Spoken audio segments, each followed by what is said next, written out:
Hello everybody, Shady here again, and today I'm going to be doing another one of my top 5 videos. And obviously for those who haven't seen before, basically the whole point is I want to talk about 5 games to add to your video game collection of the particular system. And I usually like to pick the kind of lesser known games. You know, some people might refer to these as hidden gems, blah blah blah, but I really like to just give a spotlight to games that, you know, people probably don't remember. And for today, I'm going to be talking about 6th gen systems. Obviously, I've done the 3 7th gen systems, you know, the Wii, PS3, 360. And I thought to kick off the 6th gen, we'll talk about one of my favorites, the PlayStation 2, possibly my favorite console of all time. So the PlayStation 2, for those who don't know, I'm sure everyone does, is the greatest selling console of all time. It sold 155 million units, beating out the Nintendo DS, which was like about 150 or so. Its direct competitors were the original Xbox, the GameCube, and even the Dreamcast. People seem to forget that is actually a 6th gen system. But yeah, it just dominated the generation. Had some of the greatest games, the best first party, third party, whatever you can imagine. Yeah, there wasn't very many games that didn't come to the system, and it has basically the most like varied thing ever. You know, library of games. So if you want like a you know, you want first-person shooters, third-person shooters, open-world games, RPGs, action RPGs, racing, whatever you name it, it's on this system. You're going to find it. But yeah, the main obviously thing I want to do is talk about 5 different games. It's usually different genres, lesser-known games, as I've already explained. And I'm going to kick this off with a fighting game. I pretty much always talk about fighting game. And the one I'm going to choose for this list is the King of Fighters 11. And the reason why I'm talking about this one is because this is kind of like one no one talks about. It's the kind of the forgotten one, if you will. So obviously, as you can see on the map here, I'm just going to show you. You can probably not see this, but if you look there, this thing actually came out in like 2006. So yeah, that was like, by that time, Sony were gearing up for, I think the PS3 had just come out in Japan, the 360 had already been out, and I think the Wii had been out by that time. So obviously very late on the PS2's life cycle, so people completely forgot about this one. Obviously there was the game after this, 12, which was kind of a disappointment, lacking a lot of characters and whatnot. But this one, you got 47 characters, which is obviously a decent amount for fighting games, like even for this time. Yeah, and obviously if you've never played the King of Fighters, so basically SNK, it's a bit of a history lesson. SNK were kind of like direct competitors with Capcom and the Street Fighter series.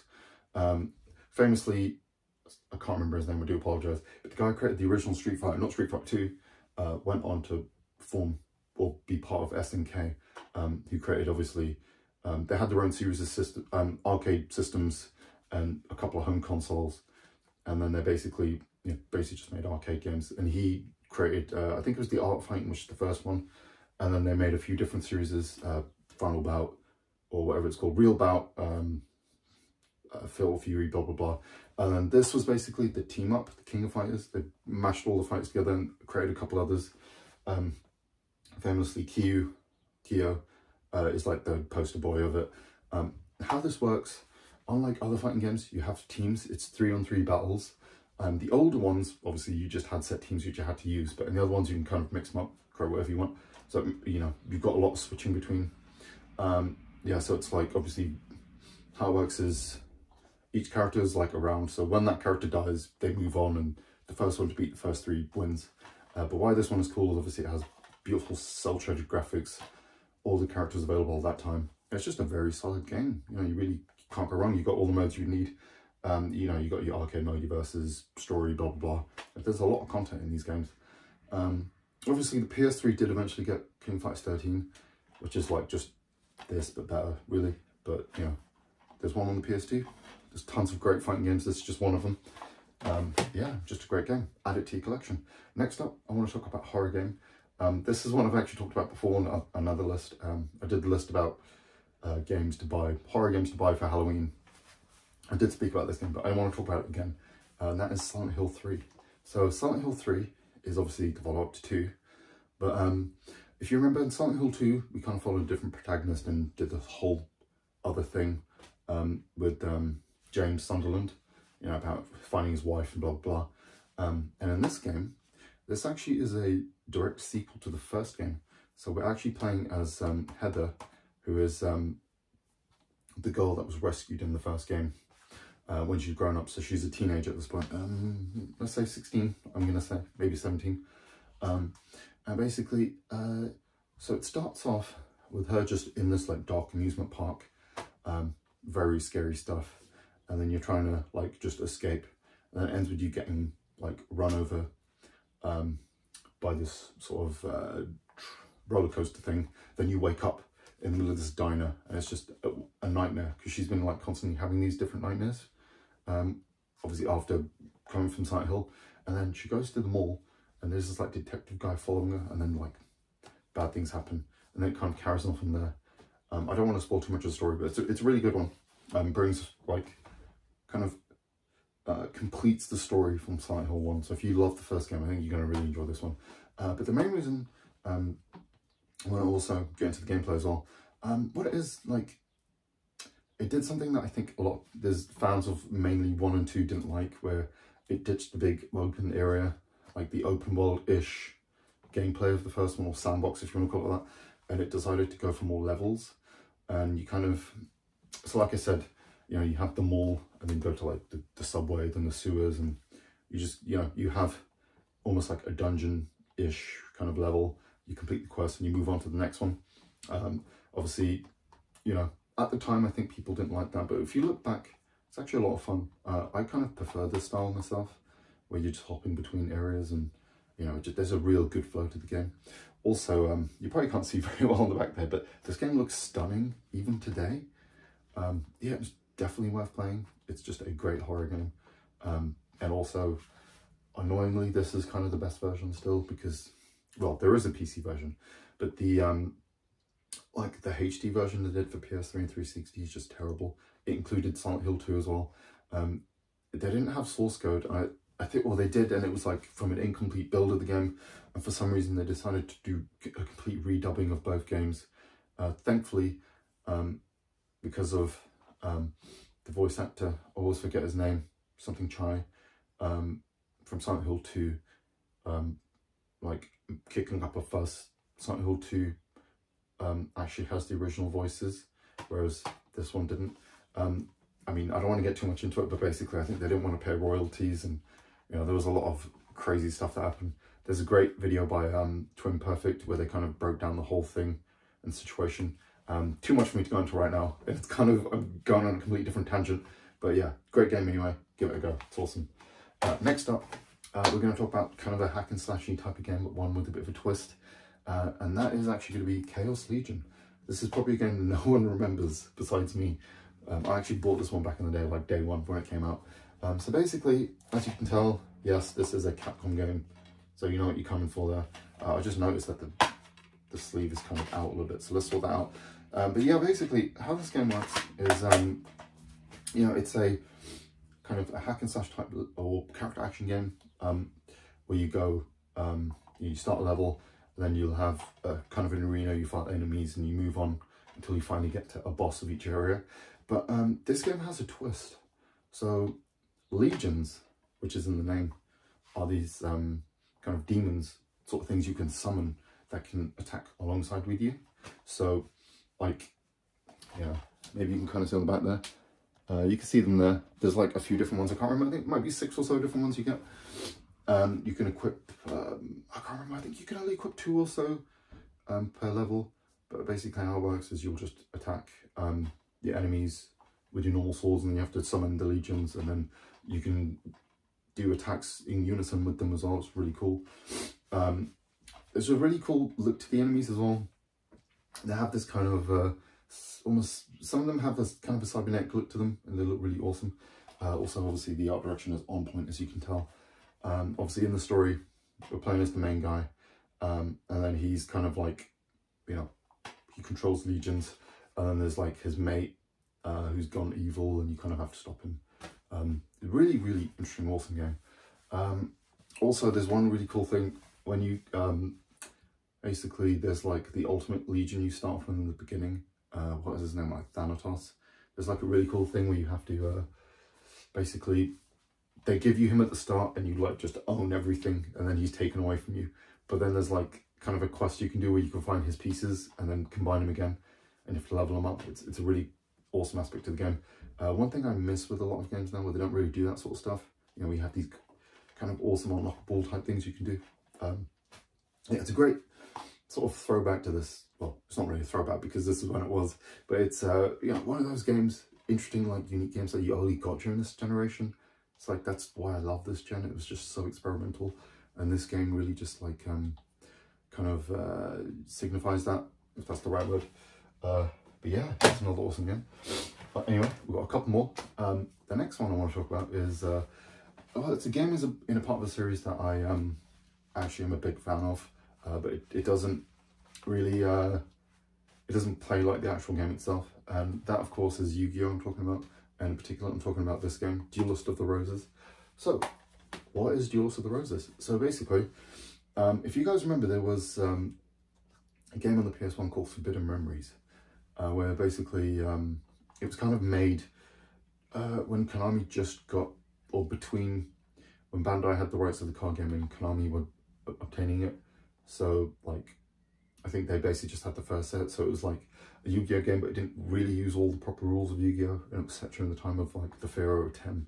A really, really awesome game, one of my favorites.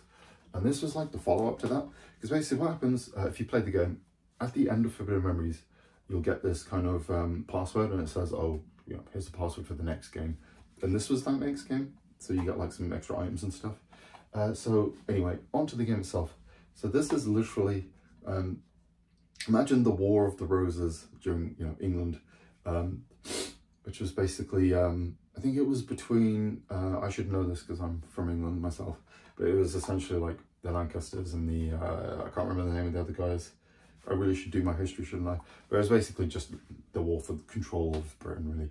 I think it was the Richard, one of the Richards and some other bloke, you know, fighting for the, you know, for England itself. I think it was essentially French occupied at the time, and they were fighting to free from that or whatever.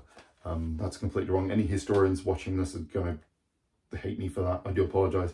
But essentially, Yugi and Kaiba take the roles of the two kings, and you're basically someone from a different world who's arrived into this time period, and then you're basically given a choice to side with Yugi or Kaiba, and then you basically have to fight along their side, fighting, obviously if you take Yugi's side, you got to fight, or, well, you're allied with the likes of Joey and blah blah blah, and you have to fight a lot of the more the villainous characters, you know, like Pegasus, Nightmare, blah blah blah.